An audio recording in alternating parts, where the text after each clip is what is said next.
There's three key objectives. The first of those is our city identification, to further develop the knowledge out there in international space of this city, Brisbane, Australia. The second objective, and to do that, we also need to do it in a strong reputational sense. So not just to develop a name idea, but to develop a branding around that in terms of a very positive identification of our city and our offering. The second task, I suppose, for myself in a city leadership role is that of taking people with us on the journey. And this morning is very much part of that, understanding what this event is about. What are we trying to achieve with it? I'm reminded a few years ago, it was during the time of the Clinton presidency, the host city ran a slogan of "Get your hair done, Mrs. Brown, Bill Clinton's coming to town." Yes. And it was a very clever way of saying that, you know, spruce up the city because we're getting some important people come. Now, I'm not suggesting we're saying get to the barber. We're about to see Barack Obama this year. But I am saying that we will have to get some sort of messaging out there which provides an enthusiasm for people, a call to arms, to make sure that our city is ready and presents itself, not only in a physical sense, but also in that friendly and caring atmosphere that we are well known for as a people, and that people feed back to me on a regular basis when they visit cities. They say that that's something that leaves them a lasting impression of Brisbane. Clean, friendly, in terms of our style. And the third thing, I suppose, then is that of the issue of support.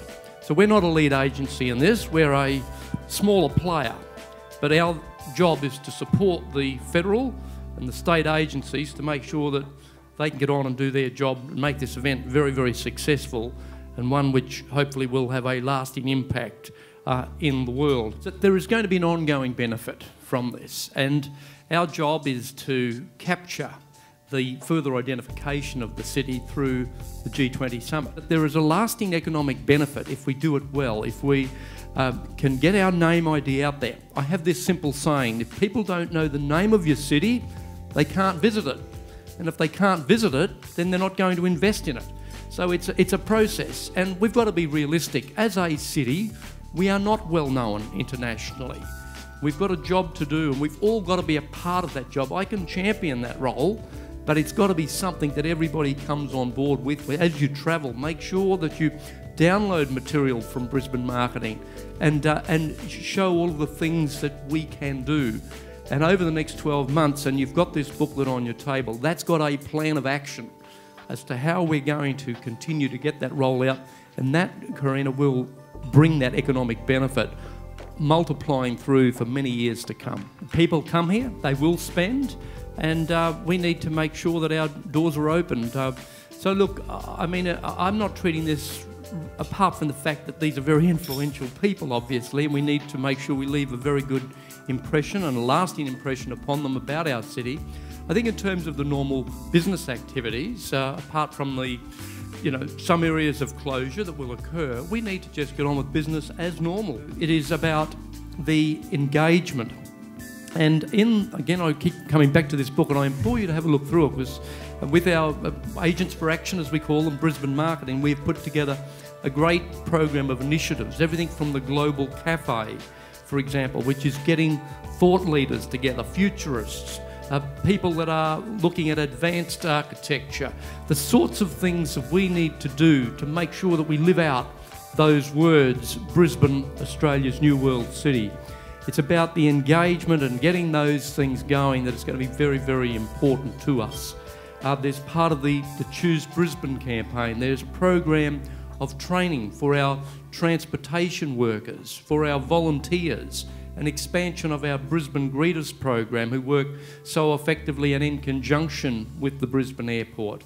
And so, you know, I just say there's a whole lot of things here that we need to undertake to capitalise, to make sure we maximise the benefits. One of the practical things that we are doing is to create wayfinding opportunities in our city. In other words, recognising that our city already has a very strong international base, 75,000 international students and the like. So signage, for example. You were asking a question earlier, Karina, about retailing. But that is one very practical thing that we are doing, is creating signage which reflects major languages and also reflects the sort of influx that we are getting in terms of our international student population. We are a support act, but we are using the event to maximise our opportunities in terms of City ID that I spoke about earlier. So in terms of where to get information, we're a bit in the same boat. It's a bit of a drip feed at the moment in terms of information. From a Q20 point of view, our constant question is who's coming and when, so that we can get to those people and maximise the offering.